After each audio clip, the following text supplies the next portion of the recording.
On est rendu au chapitre base de toute dialectique. Tout d'abord, il faut considérer l'essentiel de toute controverse, ce qui se passe en fait. L'adversaire a posé une thèse, ou nous-mêmes, peu importe. Pour la réfuter, il y a deux modes et deux méthodes possibles. 1.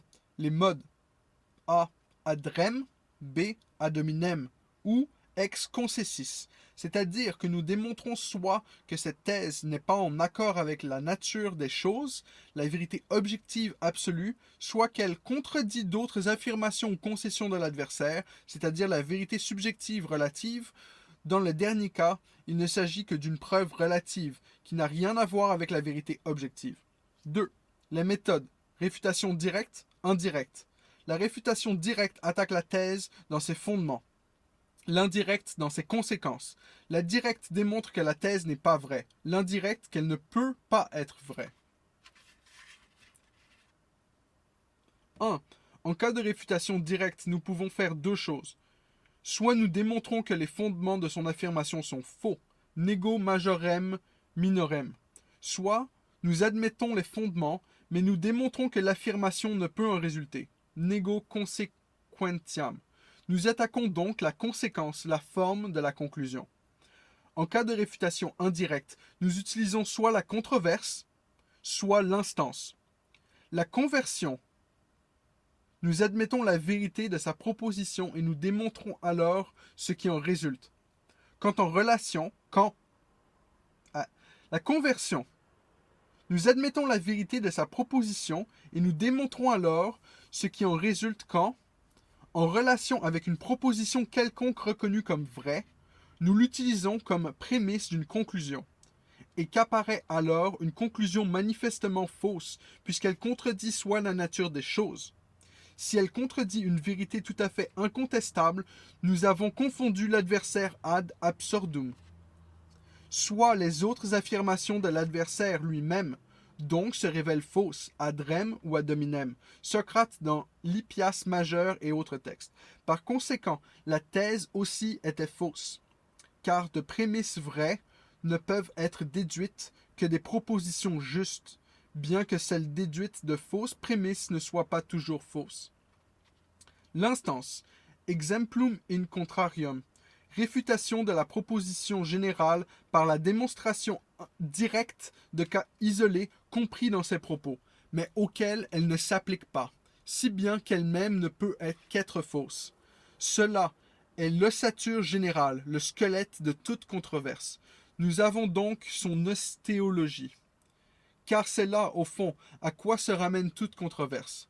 Mais tout cela peut se passer réellement ou seulement en apparence, avec des fondements authentiques ou non. Et comme en la matière, il n'est pas facile d'avoir des certitudes, les débats sont longs et acharnés. Mais dans la démonstration, nous ne pouvons pas non plus distinguer le vrai de l'apparent, puisque cette distinction n'est jamais fixée à l'avance chez les adversaires eux-mêmes. C'est pourquoi j'indique les stratagèmes sans tenir compte du fait que l'on ait objectivement raison ou non, car on ne peut le savoir soi-même avec certitude, et cela ne peut être décidé que grâce à la controverse. Du reste, dans toute controverse ou argumentation, il faut que l'on s'entende sur quelque chose, un principe à partir duquel on va juger du problème posé. Contra negantem principia non est disputandum. On ne saurait discuter avec quelqu'un qui conteste les principes.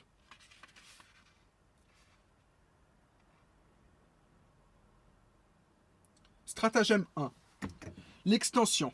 Étirer l'affirmation de l'adversaire au-delà de ses limites naturelles. L'interpréter de la façon la plus générale possible. La prendre au sens le plus large possible et l'exagérer. Par contre, réduire la sienne au sens le plus restreint qui soit, dans les limites les plus étroites possibles, car plus une affirmation devient générale, plus elle est en battue aux attaques. La parade est de poser clairement le punctus, point débattu, ou le status controversiae,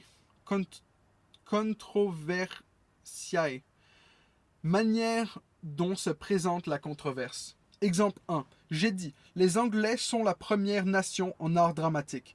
L'adversaire a voulu tenter une instancia en répliquant. Il est connu qu'ils ne valent rien en musique et donc en matière d'opéra. Je l'ai contré en rappelant que la musique ne fait pas partie de l'art dramatique, ce terme ne désignant que la tragédie et la comédie. Il ne savait très bien et tentait seulement de généraliser mon affirmation de telle sorte qu'elle engloba toutes les formes de manifestation théâtrale, donc l'opéra, donc la musique, et ce pour être sûr de son triomphe. À l'inverse, pour assurer la victoire de sa propre affirmation, il faut la restreindre puisqu'on ne la prévoyait de prime abord quand l'expression utilisée va dans ce sens. Exemple 2. A dit la paix de 1814 a même rendu de toutes les villes hanséatiques leur indépendance. B. Répond par l'instantia in contrarium en disant que cette paix a fait perdre à Danzig l'indépendance que lui avait accordée Bonaparte. Elle s'en sort de la façon suivante. J'ai parlé de toutes les villes hanséatiques allemandes. Danzig était une ville hanséatique polonaise. Ce stratagème est déjà enseigné par Aristote. Topic 8, chapitre 12, 11. Exemple 3. Lamarck. Philosophie zoologique, volume 1, page 203. Dénie toute sensibilité aux polypes parce qu'ils n'ont pas de nerfs. Or, il est certain qu'ils perçoivent car ils se tournent vers la lumière en se déplaçant artificiellement de branche en branche, et ils attrapent leur proie. On a donc supposé que chez eux, la masse nerveuse est uniformément répartie dans la masse du corps tout entier, comme fondue en elle, car ils ont manifestement des perceptions sans avoir des organes, des sens distincts. Comme cela renverse l'hypothèse de Lamarck, il argumente dialectiquement comme suit. Alors, il faudrait que toutes les parties du corps des polypes soient aptes à toute forme de sensibilité, et aussi de mouvement, de volonté, de pensée. Alors le polype aurait en chaque point de son corps tous les organes de l'animal le plus parfait. Partout il pourrait voir, sentir, goûter, entendre, etc. Et même penser, juger, conclure. Chaque particule de son corps serait un animal parfait. Et le polype lui-même serait supérieur à l'homme, puisque chacune de ces particules aurait toutes les facultés que l'homme n'a que dans sa globalité. En outre, il n'y aurait pas de raison de ne pas étendre à la monade, le plus imparfait de tous les êtres, ce que l'on affirme du polype et finalement aux plantes, qui sont elles aussi bien vivantes, etc. C'est en utilisant de tels stratagèmes dialectiques qu'un auteur révèle que, en son fort intérieur, il est conscient d'avoir tort. Il transforme l'affirmation « leur corps entier est sensible à la lumière », donc de nature nerveuse, en lui faisant dire que le corps entier pense. Stratagème 2. Utiliser l'homonymie pour étendre également l'affirmation à ce qui, à part le même mot, n'a pas grand-chose ou rien du tout en commun avec l'objet du débat, puis réfuter de façon lumineuse et se donner ainsi l'air d'avoir réfuté l'affirmation elle-même.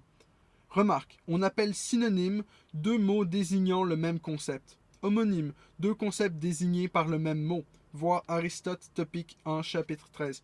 Grave, coupant, aigu, employés tantôt pour des corps, tantôt pour des sons, sont des homonymes. Honnête et loyal sont des synonymes. On peut considérer ce stratagème comme identique au sophisme ex homonymia. Toutefois, le sophisme évident de l'homonymie ne saurait sérieusement faire illusion. Omne lumen potest extingui. Intellectus est lumen. Intellectus potest extingui. Toute lumière peut être éteinte. L'intelligence est une lumière, donc l'intelligence peut être éteinte. Ici, on remarque tout de suite qu'il y a 4 termini. Lumen, pris au sens propre, et lumen, pris au sens figuré. Mais dans les cas subtils, l'illusion peut se produire, notamment quand les concepts désignés par la même expression sont apparentés et se confondent. Exemple 1. Ces cas inventés sciemment ne sont pas assez subtils pour faire illusion.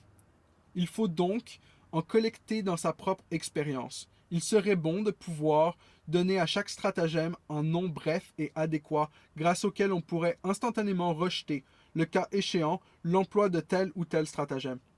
Vous n'êtes pas encore initié au mystère de la philosophie kantienne. B. Ah, quand il est question de mystère, cela ne m'intéresse pas. Exemple 2. Je qualifiais de déraisonnable le principe de l'honneur selon lequel on est déshonoré à cause d'une offense subie à moins qu'on y réponde par une offense encore plus grande et qu'on la lave dans le sang, celui de l'adversaire ou le sien propre. J'invoquais comme raison que le véritable honneur ne pouvait être entamé par ce que l'on subit, mais uniquement par ce que l'on fait, car tout peut arriver à tout le monde. Mon adversaire s'attaque directement au fondement de mes dires. Il me démontra de façon lumineuse que si on accuse à tort un marchand d'escroquerie ou de malhonnêteté ou de négligence dans l'exercice de sa profession, c'est là une atteinte à son honneur, qui n'est blessé qu'à cause de ce qu'il subit, et qu'il ne peut laver qu'en imposant à cet agresseur de recevoir un châtiment et de se rétracter. Du fait de l'homonymie, il subsistait donc à l'honneur civil, que l'on appelle habituellement la bonne réputation, et que l'on entache par la calomnie, le concept d'honneur chevaleresque, que l'on appelle aussi point d'honneur, et auquel on porte atteinte par des offenses. Et comme il ne faut pas négliger une atteinte au premier type d'honneur, mais la contrer en la réfutant publiquement, on serait tout autant justifié de ne pas laisser passer une atteinte au deuxième type d'honneur et de la contrer par une offense plus grande et un duel. Il y a donc eu confusion de deux choses essentiellement différentes, du fait de l'homonymie du mot honneur et une mutatio controversiare, modification de l'objet du débat, provoquée par l'homonymie. Stratagème 3. Prendre l'affirmation posée relativement, comme si elle l'était de façon générale, simplicité, absolue, ou du moins la concevoir dans un rapport tout à fait différent et la réfuter dans ce sens. L'exemple donné par Aristote est le suivant. Le maure est noir, mais blanc pour ce qui est des dents. Il est donc à la fois noir et pas noir. C'est un exemple fictif qui ne trompera véritablement personne. Prenons-en un provenant au contraire de l'expérience concrète. Exemple 1. Dans une discussion sur la philosophie, je reconnus que mon système prenait la défense des quiétistes et faisait leur éloge. Peu après, on en vint à parler de Hegel, et j'affirmais qu'il avait surtout écrit des inepties, et que du moins, dans de nombreux passages de ses écrits, l'auteur fournit les mots, laissant au lecteur le soin d'y mettre du sens. Mon adversaire n'essaya pas de réfuter ses propos ad rem, mais se contenta de l'argumentum ad hominem, en disant que je venais de faire l'éloge des quiétistes, alors que ceux-ci avaient également écrit beaucoup d'inepties. Je le reconnus, mais rectifiai son affirmation en disant que je ne faisais pas l'éloge des quiétistes en tant que philosophes et écrivains, donc pas pour leur qualité théorique, mais seulement en tant qu'hommes, pour leurs actes, du point de vue uniquement pratique, alors que pour Hegel, il était question de qualité théorique. C'est ainsi que je parais cette attaque. Les trois premiers stratagèmes sont proches. Ils ont en commun le fait que l'adversaire parle en réalité d'autre chose que de l'affirmation posée, et commettrait donc une ignoratio elenchi, ignorance du moyen de réfutation. Si on laissait l'autre vous envoyer promener de cette façon, car dans tous les exemples donnés, ce que dit l'adversaire est vrai, ce n'est pas vraiment en contradiction avec ma thèse, mais seulement en apparence. Donc celui qui l'attaque nie ce qu'implique sa conclusion, à savoir que la vérité de sa thèse prouverait la fausseté de la nôtre. C'est donc une réfutation directe de sa réfutation par negationem consequentiae, par le refus de la conclusion. Ne pas reconnaître des prémices exactes parce que l'on prévoit la conséquence. Là contre, il existe les deux méthodes suivantes, les règles 4 et 5. Stratagème 4. Quand on veut arriver à une conclusion, il ne faut pas la laisser prévoir, mais obtenir discrètement qu'on en admette les prémices en disséminant celles-ci au cours de la conversation. Sinon, l'adversaire tentera toutes sortes de manœuvres. Ou si on doute que l'adversaire les admette, il faut poser les prémices de ces prémices, établir des prosyllogismes, faire approuver les prémices de plusieurs de ces prosyllogismes, et ce dans le désordre, de façon à cacher son jeu, jusqu'à ce que tout ce dont on a besoin ait été concédé. Aristote indique ces règles dans les Topiques.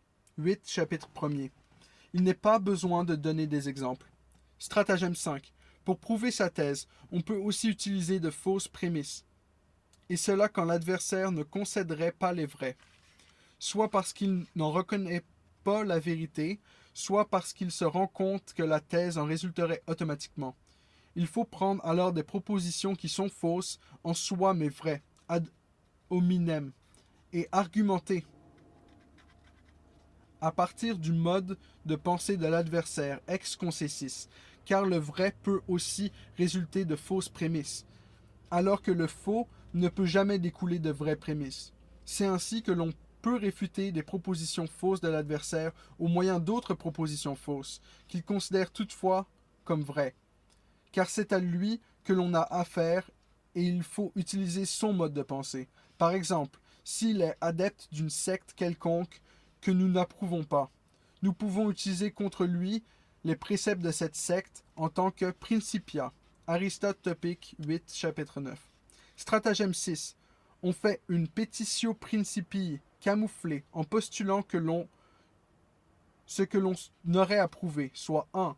Sous un autre nom, par exemple, bonne réputation, à la place de honneur, vertu, à la place de dignité, etc. Ou en changeant de concept, animaux à sang chaud, au lieu de vertébrés, soit 2, en faisant admettre comme vérité générale ce qui est contesté à un niveau particulier. Par exemple, affirmer l'incertitude de la médecine en postulant l'incertitude de tout savoir humain. Quand vice-versa deux propositions découlent l'une de l'autre et qu'on doit démontrer l'une d'elles, il faut postuler l'autre. 4. Quand il faut prouver une vérité générale et qu'on arrive à obtenir toutes les vérités particulières. L'inverse du numéro 2. Aristote Topic 8, chapitre 11. En ce qui concerne l'entraînement à la dialectique, le dernier chapitre des Topiques d'Aristote contient de bonnes règles. Stratagème 7. Si la controverse est menée de façon un peu stricte et formelle, et que l'on désire se faire comprendre clairement, celui qui a posé la proposition et qui doit la démontrer comme son adversaire doit procéder à un questionnement afin de déduire de ses propres concessions la vérité de son affirmation. Cette méthode érothématique était particulièrement utilisée par les anciens. On l'appelle aussi méthode socratique. C'est à elle que se réfère le stratagème présent et quelques autres qui y vont suivre. Tous élaborés librement d'après les réfutations sophistiques d'Aristote, chapitre 15. Poser beaucoup de questions à la fois et élargir le contexte pour cacher ce que l'on veut véritablement faire admettre. En revanche, exposer rapidement son argumentation à partir des concessions obtenues, car ceux qui sont lents à comprendre ne peuvent suivre exactement la démonstration et n'en peuvent voir les défauts ou les lacunes éventuelles. Stratagème 8. Mettre l'adversaire en colère, car dans sa fureur, il est hors d'état de porter un jugement correct et de percevoir son intérêt. On le met en colère en étant ouvertement injuste envers lui, en le provoquant et d'une façon générale en faisant preuve d'impudence. Stratagème 9. Ne pas poser des questions dans l'ordre exigé par la conclusion qu'il faut en tirer, mais dans toutes sortes de permutations. Il ne peut savoir ainsi où l'on veut en venir et ne peut s'en prémunir. On peut aussi utiliser ces réponses pour en tirer diverses conclusions, même opposées, en fonction de leur nature. Ce stratagème est apparenté au 4e dans la mesure où il faut dissimuler sa manière de procéder. Stratagème 10. Quand on se rend compte que l'adversaire fait exprès de rejeter les questions qui auraient besoin d'une réponse positive pour soutenir notre thèse, il faut l'interroger sur la thèse contraire, comme si c'était cela qu'on voulait le voir approuver, ou tout du moins lui donner le choix entre les deux, de telle sorte qu'il ne sache plus quelle est la thèse à laquelle on souhaite qu'il adhère. Stratagème 11. Si nous procédons par induction, et qu'il concède les cas particuliers permettant d'étayer notre thèse, il ne faut pas lui demander s'il admet aussi la vérité générale résultant de ces cas isolés, mais l'introduire ensuite comme une vérité admise et reconnue, car parfois il croira l'avoir admise lui-même, et les témoins du débat auront la même impression, car ils se souviendront des nombreuses questions concernant les cas particuliers. Celles-ci auront donc permis d'atteindre le but recherché. Stratagème 12. S'il est question d'un concept général n'ayant pas de désignation propre et devant être dénommé allégoriquement par un trope, il ne faut pas hésiter à choisir cette allégorie de façon qu'elle soit favorable à notre thèse. Par exemple, en Espagne, les noms qui désignent les deux partis politiques, servile et libéral, ont certainement été choisis par ces derniers. Le mot protestant a été choisi par ces deux. Le mot protestant a été choisi par eux. De même, le mot évangélique, mais le mot hérétique l'a été par les catholiques. C'est également valable pour le nom des choses, quand elles sont prises davantage au sens propre. Par exemple, si l'adversaire a proposé un changement quelconque, on le qualifiera d'innovation, car ce mot est méprisant. On fera le contraire si c'est soi-même qui le propose. Dans le premier cas, les concepts opposés sera désigné d'ordre établi. Dans le second, de pagaille. Ce qu'une personne dépourvue de toute préméditation et de parti pris appellerait par exemple culte ou religion officielle. Celui qui est favorable utilisera les mots piété, ferveur et leur adversaire bigoterie, superstition. Au fond, c'est là une subtile petitio principii. Ce que l'on veut démontrer, on le met à l'avance, dans le mot, dans la désignation, d'où il émerge ensuite grâce à un jugement purement analytique. Quand l'un dit se mettre à l'abri, mettre en lieu sûr, son adversaire dira enfermer. Un orateur trahit souvent à l'avance ses intentions par les noms qu'il donne aux choses. L'un dit clergé et l'autre les curetons. De tous les stratagèmes, c'est celui qui est le plus souvent employé, instinctivement. Prosélytisme égale fanatisme. Faux pas ou escapade. Adultère. Équivoque, obscénité. Mal en point, ruiné. Influence en relation, corruption et népotisme. Sincère reconnaissance, bonne rémunération. Pour faire en sorte qu'il accepte une thèse, nous devons lui en présenter le contraire et lui laisser le choix. Mais nous devons énoncer ce contraire de façon si violente que l'adversaire, s'il ne veut pas cultiver l'art du paradoxe, est obligé d'approuver notre thèse qui, en comparaison, paraît tout à fait probable. Par exemple, il doit reconnaître que chacun doit faire tout ce que son père lui dit. Nous lui demandons alors, faut-il en toute chose désobéir ou obéir à ses parents? Ou si à propos d'une chose, il est dit souvent. Nous lui demandons si, par ce mot, on entend quelques cas ou beaucoup de cas. Et il dira beaucoup. C'est comme quand on met du gris à côté du noir. On dirait du blanc. Et si on le met à côté du blanc, on dirait du noir. Stratagème 14. Un tour pendable consiste, quand il a répondu à plusieurs questions sans que ses réponses soient allées dans le sens de la conclusion vers laquelle nous tendons, à déclarer qu'ainsi la déduction à laquelle on voulait aboutir est prouvée, bien qu'elle n'en résulte aucunement, et à la proclamer triomphalement, si l'adversaire est timide ou stupide, et qu'on a soi-même beaucoup d'audace et une bonne voix. Cela peut très bien marcher. Cela relève du fallacia non causae ut causae. Faire passer pour une raison ce qui n'en est pas une.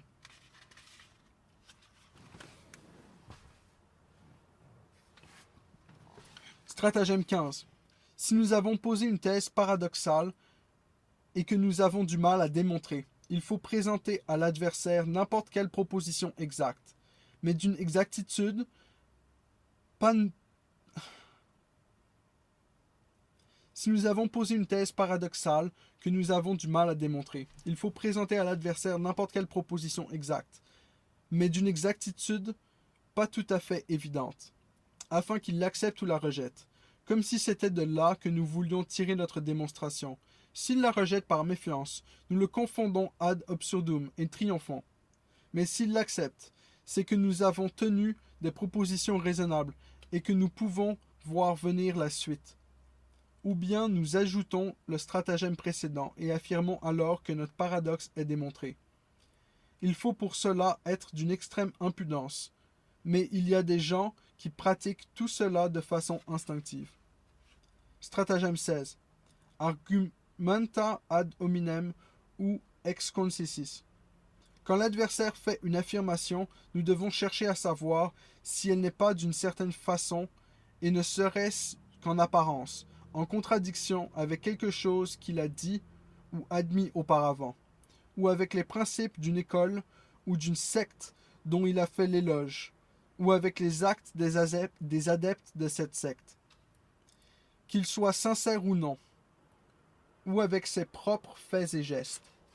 Si par exemple il prend parti en faveur du suicide, il faut s'écrier aussitôt: pourquoi ne te pends-tu pas? Ou bien s'il affirme par exemple que Berlin est une ville désagréable, on s'écrie aussitôt: pourquoi ne pars-tu pas de cette première diligence? Pourquoi ne pars-tu pas par la première diligence? On arrivera bien d'une façon ou d'une autre à trouver une manœuvre. Stratagème 17. Si l'adversaire a une parade qui nous met dans l'embarras, nous pourrons souvent nous tirer d'affaire grâce à une distinction subtile à laquelle nous n'avions pas pensé auparavant. Si tant est l'objet du débat, admettent une double interprétation ou deux cas distincts. Stratagème 18. Si nous nous rendons compte que l'adversaire s'est emparé d'une argumentation qui va lui permettre de nous battre, nous devons l'empêcher de parvenir au bout de sa démonstration, en interrompant à temps le cours de la discussion, en nous esquivant ou en détournant le débat vers d'autres propositions. Bref, il faut provoquer une mutatio controversiae. Stratagème 19. Si l'adversaire exige expressément que nous argumentions contre un certain aspect de son affirmation et que nous n'ayons rien de valable à dire, il faut se lancer dans un débat général et la contrer. Si nous devons dire pourquoi une certaine hypothèse physique n'est pas fiable, nous parlerons du caractère fallacieux du savoir humain et l'illustrerons par toutes sortes d'exemples. Stratagème 20. Si nous lui avons demandé les prémices et qu'il les a admises, il faut non pas que nous lui demandions en plus la conclusion, mais que nous la tirions nous-mêmes. Et même s'il manque l'une ou l'autre des prémices, nous la considérerons comme admise et tirerons la conclusion, ce qui est une application de la fallacia non causae ut causae. Stratagème 21. En cas d'arguments spécieux ou sophistiques de l'adversaire dont nous ne sommes pas dupes, nous pouvons certes le démolir en expliquant ce qu'il a d'insidieux et de fallacieux. Mais il est préférable de lui opposer un contre-argument aussi spécieux et sophistique afin de lui régler son compte. Car ce qui importe, ce n'est pas la vérité mais la victoire. Si par exemple il avance un argumentum ad hominem, il suffit de le désamorcer par un contre-argument ad hominem, ex concessis. Et, d'une manière générale, au lieu d'avoir à discuter longuement de la vraie nature des choses, il est plus rapide de donner un argumentum ad hominem quand l'occasion se présente. Stratagème 22. S'il exige que nous concédions une chose d'où découlerait directement le problème débattu, il faut refuser en prétendant qu'il s'agit là d'une petitio principii. Car lui et les témoins du débat auront tendance à considérer une proposition proche du problème comme identique à ce problème. Nous le privons ainsi de son meilleur argument.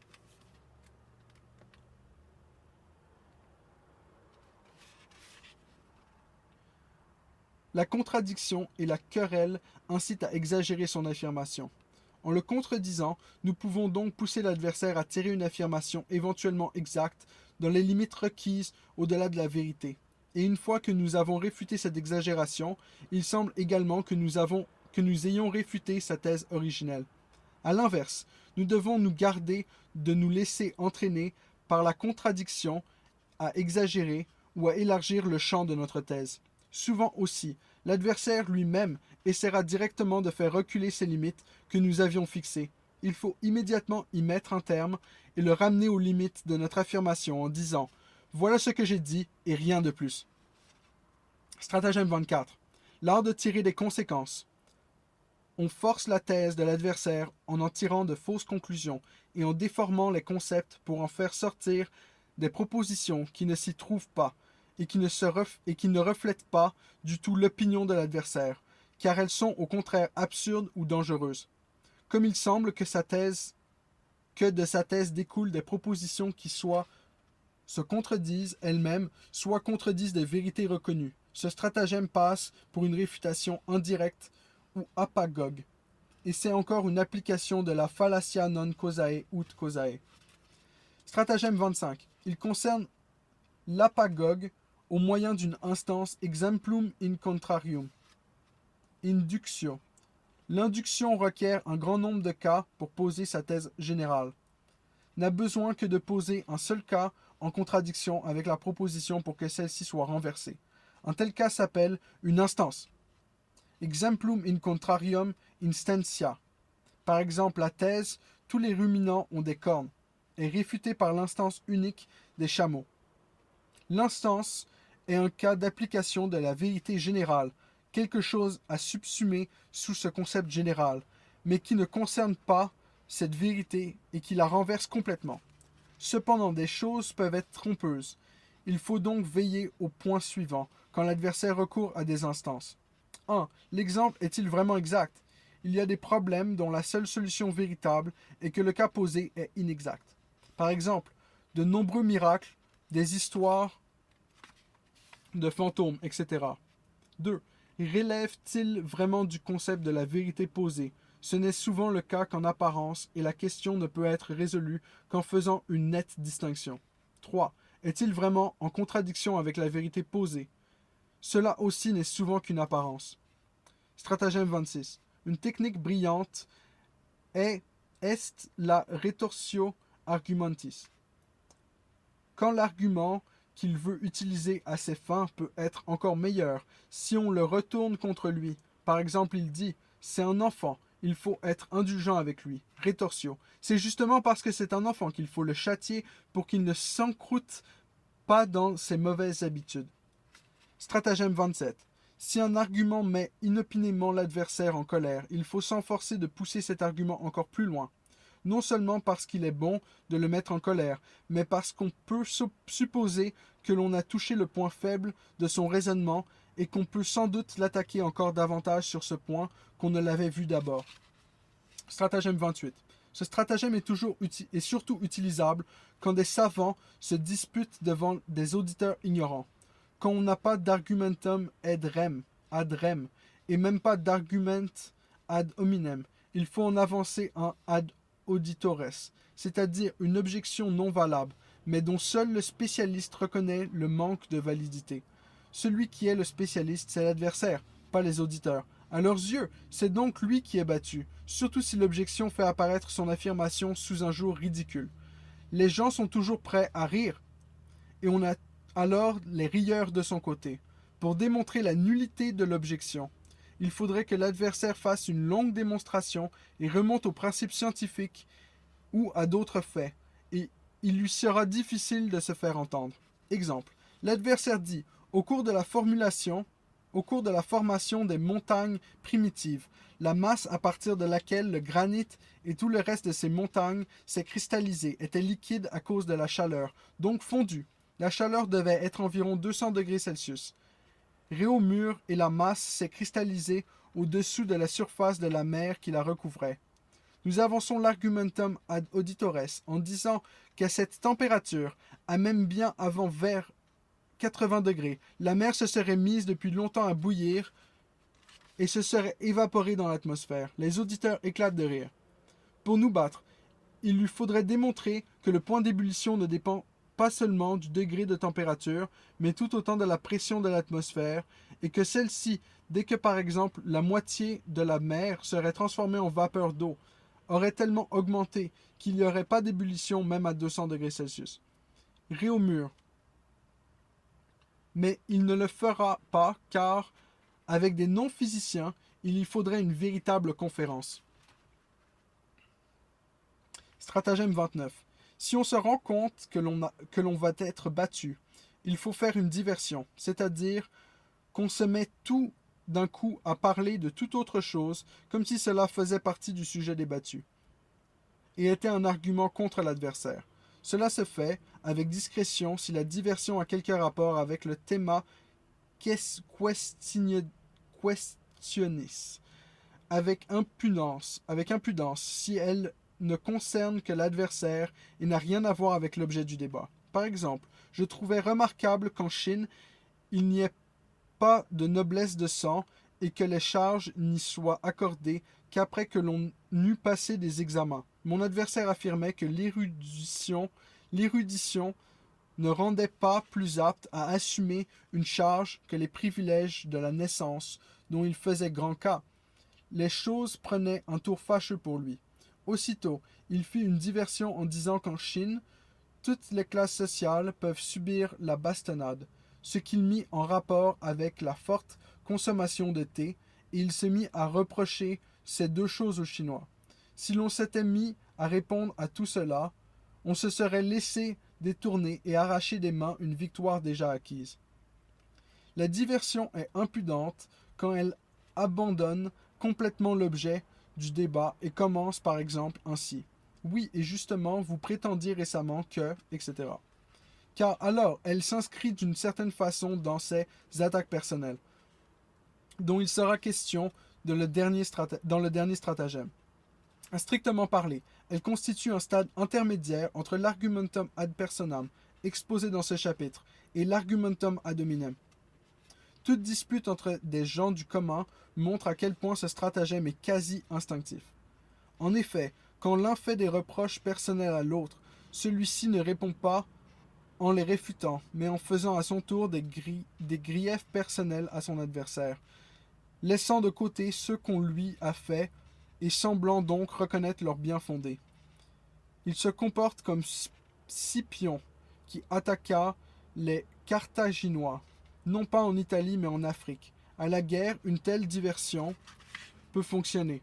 Dans les querelles, elle ne vaut rien parce qu'on laisse tomber les reproches reçus et que les témoins apprennent tout le mal possible des deux parties en présence. Il peut l'utiliser dans la controverse faute de mieux. Note de bas de page, en français dans le texte. Faute de mieux. Ok, ouais. Stratagème 30. L'argumentum ad verecundiam. Argument portant sur l'honneur. Au lieu de faire appel à des raisons, il faut se servir d'autorités reconnues en la matière selon le degré des connaissances de l'adversaire. Unus quisque mavult credere quam judiciare. Chacun préfère croire plutôt que juger, a dit Sénèque. On a donc beau jeu si l'on a de son côté une autorité respectée par l'adversaire. Cependant, il y aura pour lui d'autant plus d'autorité valable que ses connaissances et ses aptitudes sont limitées. Si celles-ci sont de tout premier ordre, il ne reconnaîtra que peu d'autorité ou même aucune. À la rigueur, il fera confiance aux gens spécialisés dans une science, un art ou un métier qu'il connaît, peu ou pas du tout. Et encore, ne le fera-t-il qu'avec méfiance. En revanche, les gens du commun ont un profond respect pour les spécialistes en tout genre. Ils ignorent que la raison pour laquelle on fait profession d'une chose n'est pas l'amour de cette chose, mais ce qu'elle en rapporte. Et que celui qui enseigne une chose la reconnaît rarement à fond, car s'il l'étudiait à fond, il ne lui resterait généralement pas de temps pour l'enseigner. Mais pour le vulgus, il y a beaucoup d'autorités dignes de respect. Donc, si on n'en trouve pas d'adéquate, il faut en prendre une qui le soit en apparence et citer ce que quelqu'un a dit dans un autre sens ou dans des circonstances différentes. Ce sont des autorités auxquelles l'adversaire ne comprend pas un traître mot, qui font généralement le plus d'effet. Les ignorants ont un respect particulier pour les figures de rhétorique grecque et latine. On peut aussi, en cas de nécessité, non seulement déformer, mais carrément falsifier ce que disent les autorités, ou même inventer purement et simplement. En général, l'adversaire n'a pas le livre sous la main et ne sait pas non plus s'en servir. Le plus bel exemple en est ce curé français qui, pour n'être pas obligé de paver la rue devant sa maison, comme les autres citoyens, citait une formule biblique. Paveant illis ego non pavebo. Qu'il tremble, moi, je ne tremblerai pas. Ce qui convainquit le conseil municipal. Il faut aussi utiliser en matière d'autorité les préjugés les plus répandus, car la plupart des gens pensent avec Aristote, éthique à Nicomaque. Il n'y a en effet aucune opinion, aussi absurde qu'elle soit. Il y a une note de bas de page sur éthique à Nicomaque. Ce qui paraît juste à une multitude, nous disons que c'est vrai. Il n'y a en effet aucune opinion, aussi absurde qu'elle soit, que les hommes n'aient pas rapidement adopté dès qu'on a réussi à les persuader qu'elle était généralement acceptée. L'exemple agit sur leurs pensées comme sur leurs actes. ce sont des moutons qui suivent le bélier de tête, où qu'ils les conduisent. Il leur est plus facile de mourir que de penser. Il est très étrange que l'universalité d'une opinion ait autant de poids pour eux, puisqu'ils peuvent voir sur eux-mêmes qu'on adopte des opinions sans jugement et seulement en vertu de l'exemple. Mais ils ne le voient pas parce qu'ils sont dépourvus de toute connaissance d'eux-mêmes. Seule l'élite, dit avec Platon, à une multitude de gens, une multitude d'idées paraissent justes. C'est-à-dire le vulgus n'a pas que bêtises en tête, et si on voulait s'y arrêter, on aurait beaucoup à faire.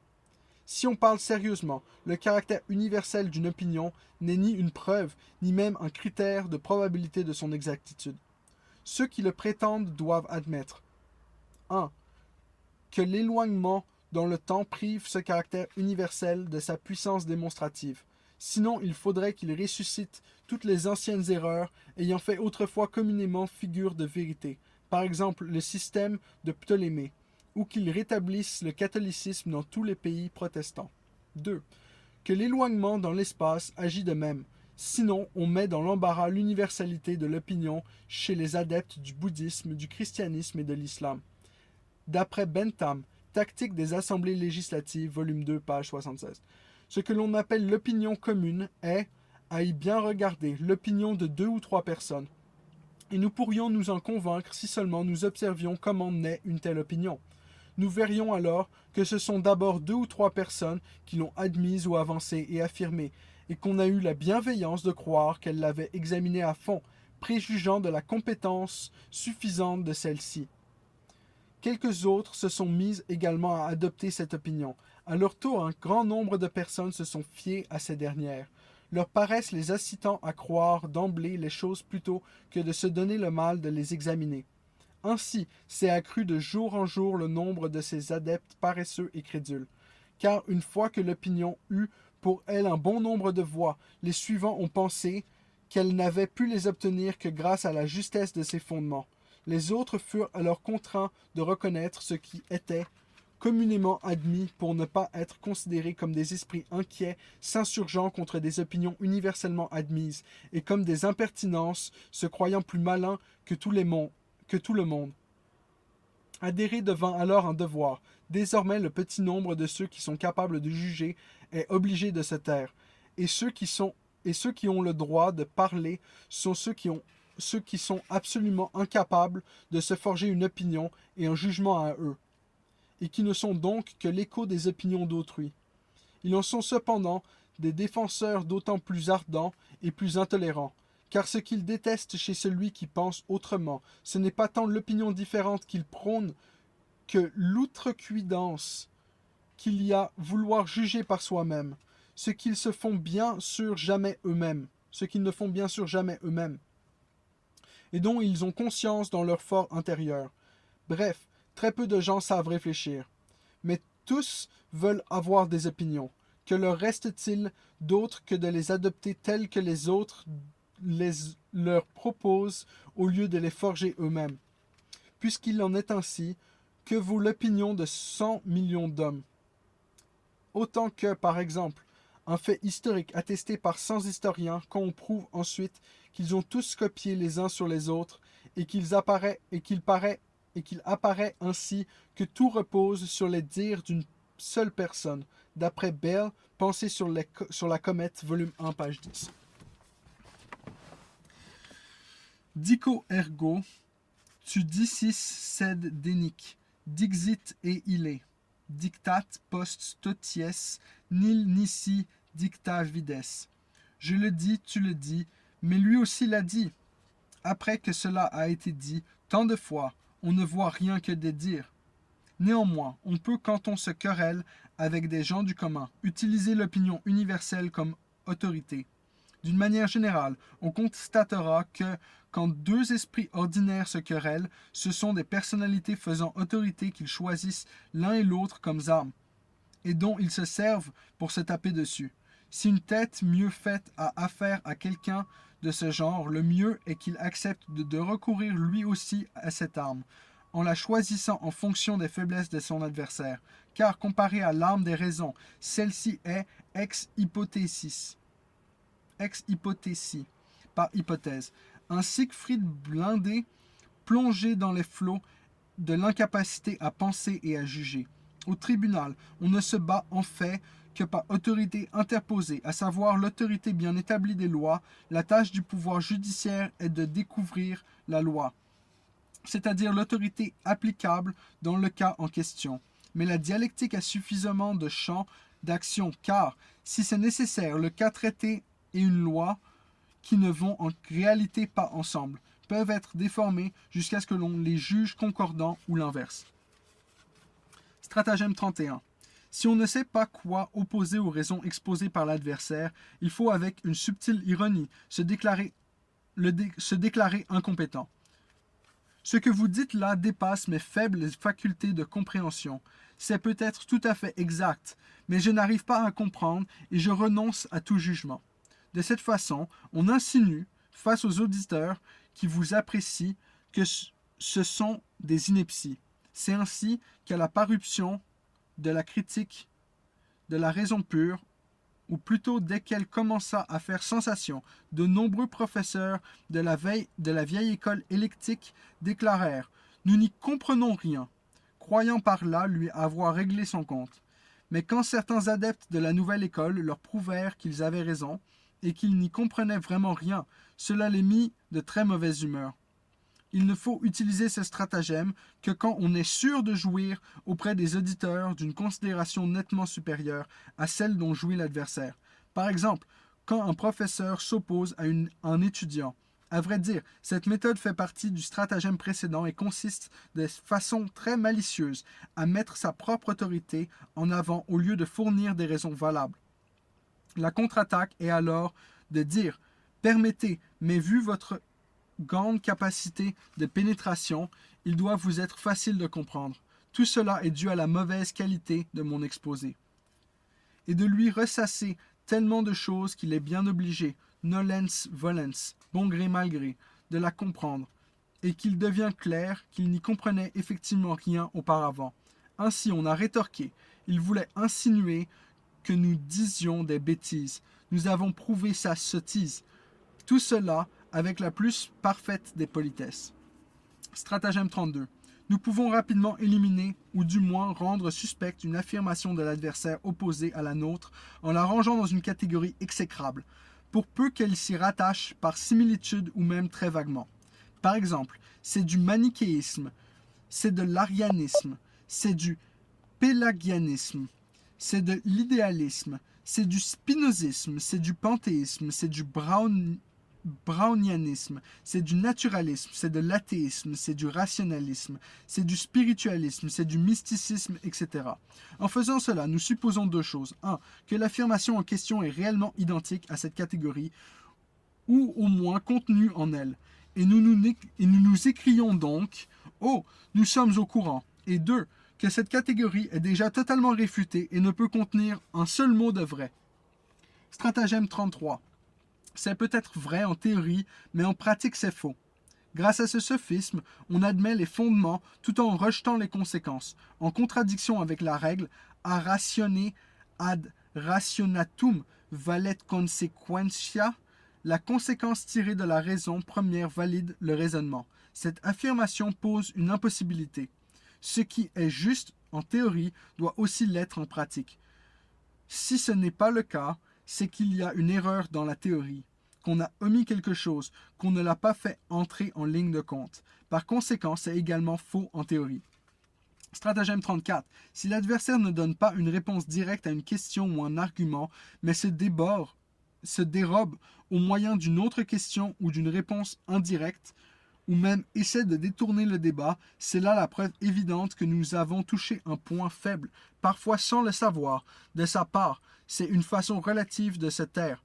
Il faut donc insister sur le point où nous avons mis le doigt et ne pas laisser l'adversaire tranquille, même lorsque nous ne voyons pas encore en quoi consiste au juste la faiblesse que nous avons décelée. Stratagème 35. Qui, dès qu'il est praticable, rend tous les autres superflus. Au lieu d'agir sur l'intellect par des raisons, il faut agir sur la volonté par des mobiles.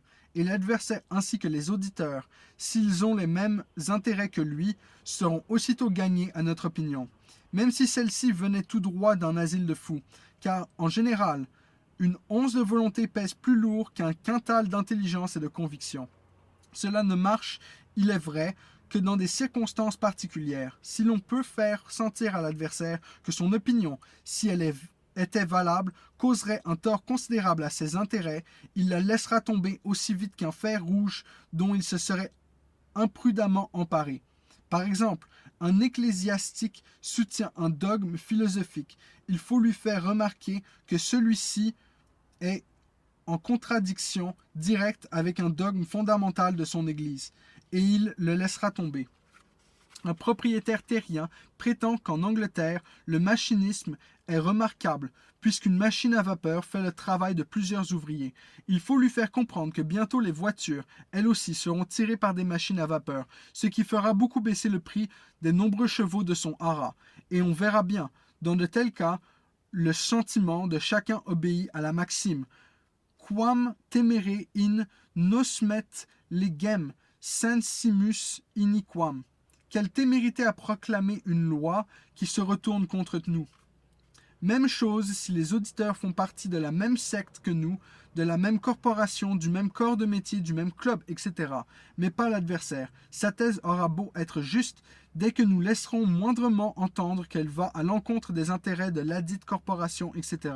Tous les auditeurs trouveront les arguments de l'adversaire, aussi excellents soient-ils, faibles et pitoyables, et les nôtres en revanche, fussent-ils inventés de toutes pièces, justes et pertinents, en cœur, ils prendront bien au parti pour nous, et l'adversaire, tout honteux, battra en retraite. Les auditeurs croiront même le plus souvent avoir choisi selon leur plus pure conviction, car ce qui nous est défavorable paraît généralement absurde à l'intellect.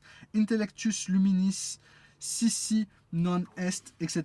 L'intellect n'est pas le fait d'une lumière blême. Ce stratagème pourrait s'intituler « Attaquer l'arbre par la racine ». On l'appelle d'ordinaire l'argumentum ab utili. Stratagème 36. Déconcerter, stupéfier l'adversaire par un flot insensé de paroles. Ce stratagème est fondé sur le fait que, habituellement, l'homme croit, s'il n'entend que des paroles, qu'il doit s'y trouver aussi matière à réflexion. Si donc il a secrètement conscience de ses propres faiblesses, s'il est habitué à entendre toutes sortes de choses qu'il ne comprend pas tout en faisant semblant de les comprendre, on peut lui en imposer en lui débitant d'un air très sérieux des bêtises qui ont un air savant ou profond, à tel point qu'il est incapable d'entendre, de voir et de penser, et qu'on les fait passer pour la preuve la plus irréfutable qui soit de sa propre thèse. Comme on le sait, quelques philosophes ont récemment, face au public allemand, utilisé ce stratagème avec le plus brillant succès. Mais puisque exempla sunt odiosa, les exemples sont haïssables, nous prenons un exemple plus ancien chez Goldsmith, dans le Vicaire de Wakefield, page 34. Stratagème 37. Qui devrait être l'un des premiers, si l'adversaire a aussi raison sur l'objet du débat, mais qu'heureusement, il choisit une mauvaise preuve. Il nous est facile de réfuter cette preuve, et nous prétendons alors que c'est là une réfutation de l'ensemble.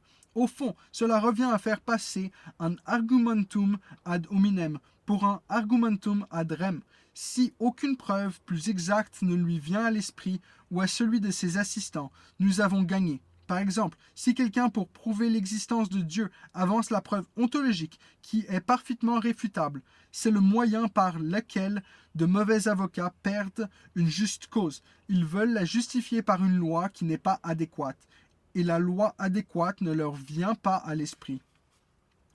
L'ultime stratagème. Si l'on s'aperçoit que l'adversaire est supérieur et que l'on ne va pas gagner, il faut tenir des propos désobligeants, blessants et grossiers. Être désobligeant, cela consiste à quitter l'objet de la querelle, puisqu'on a perdu la partie, pour passer à l'adversaire et à l'attaquer d'une manière ou d'une autre dans ce qu'il est. On pourrait appeler cela argumentum ad personam, pour faire la différence avec l'argumentum ad hominem. Ce dernier s'écarte de l'objet purement objectif pour l'attacher à ce que l'adversaire en a dit ou concédé. Mais quand on passe aux attaques personnelles, on délaisse complètement l'objet et on dirige ses attaques sur la personne de l'adversaire. On devient donc vexant, méchant, blessant, grossier. C'est un appel des facultés de l'esprit à celles du corps ou à l'animalité. Cette règle est très appréciée par car chacun est capable de l'appliquer. Et elle est donc souvent utilisée. La question se pose maintenant de savoir quelle parade peut être utilisée par l'adversaire. Car s'il procède de la même façon, on débouche sur une bagarre, un duel ou un procès en diffamation. Ce serait une grave erreur de penser qu'il suffit de ne pas être soi-même désobligeant, car en démontrant tranquillement à quelqu'un qu'il a tort et que par voie de conséquence il juge et pense de travers, ce qui est le cas dans toute victoire dialectique, on l'ulcère encore plus que par des paroles grossières et blessantes. Pourquoi? Parce que, comme dit Hobbes, des Cives, chapitre 1, Omnis animi voluptas, omnisque alacritas in eo cita est, quod quis habeat quibuscum conferens se possit magnifice sentire de se ipso. Toute volupté de l'esprit, toute bonne humeur vient de ce qu'on a des gens en comparaison desquels on puisse avoir une haute estime de soi-même. Rien n'égale pour l'homme le fait de satisfaire sa vanité, et aucune blessure n'est plus douloureuse que de l'avoir blessé. D'où des tournures telles que l'honneur avant tout, etc. Cette satisfaction de la vanité naît principalement du fait que l'on se compare aux autres, à tout point de vue, mais surtout au point de vue des facultés intellectuelles. C'est justement ce qui se passe effectivement très violemment dans toute controverse, d'où la colère du vaincu, sans qu'on lui ait fait tort, d'où son recours à ce dernier expédie, à ce dernier stratagème, auquel il n'est pas possible d'échapper en restant soi-même poli. Toutefois, un grand sang-froid peut être là aussi salutaire. Il faut alors, dès que l'adversaire passe aux attaques personnelles, répondre tranquillement que cela n'a rien à voir avec l'objet du débat, y revenir immédiatement et continuer de lui prouver qu'il a tort sans prêter attention à ses propos blessants. Donc, en quelque sorte, comme dit Thémistocle à Eurybiade, frappe, mais écoute. Mais ce n'est pas donné à tout le monde. La seule parade sûre est donc celle qu'Aristote a indiquée dans le dernier chapitre des Topiques. Ne pas débattre avec le premier venu, mais uniquement avec les gens que l'on connaît et dont on sait qu'ils sont suffisamment raisonnables pour ne pas débiter des absurdités et se couvrir de ridicule, et dans le but de s'appuyer sur des arguments fondés et non sur des sentences sans appel, et pour écouter les raisons de l'autre et s'y rendre. Des gens dont on sait enfin qu'ils font grand cas de la vérité, qu'ils aiment entendre de bonnes raisons, même de la bouche de leurs adversaires, et qu'ils ont suffisamment le sens de l'équité pour pouvoir supporter d'avoir tort quand la vérité est dans l'autre camp. Il en résulte que sur 100 personnes, il s'en trouve à peine une qui soit digne qu'on discute avec elle. Quant aux autres, qu'on les laisse dire ce qu'elles veulent, car desipere est juris gentium. C'est un droit des gens que d'extravaguer.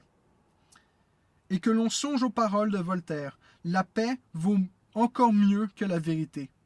Et un proverbe arabe dit, à l'arbre du silence est accroché son fruit, la paix. Toutefois, en tant que joute de deux esprits, la controverse est souvent bénéfique aux deux parties, car elle leur permet de rectifier leurs propres idées et de se faire aussi de nouvelles opinions. Seulement, il faut que les deux adversaires soient à peu près du même niveau en savoir et en intelligence. Si le savoir manque à l'un, il ne comprend pas tout, ce n'est pas au niveau. Il ne comprend pas tout et n'est pas au niveau. Si c'est l'intelligence qui lui manque, l'irritation qu'il en concevra l'incitera à recourir à la mauvaise foi, à la ruse et à la grossièreté.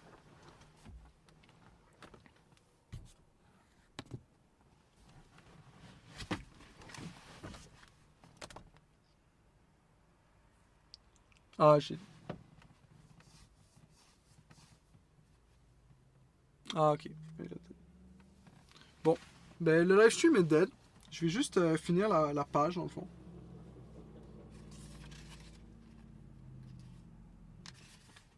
l'incitera à recourir à mauvaise foi, à la ruse et à la grossièreté. Il n'y a pas de différence essentielle entre la controverse in colloquio privato es familiari, dans une conversation privée et familière, et la disputatio solemnis publica pro gradu, la discussion solennelle et publique selon le rang, etc.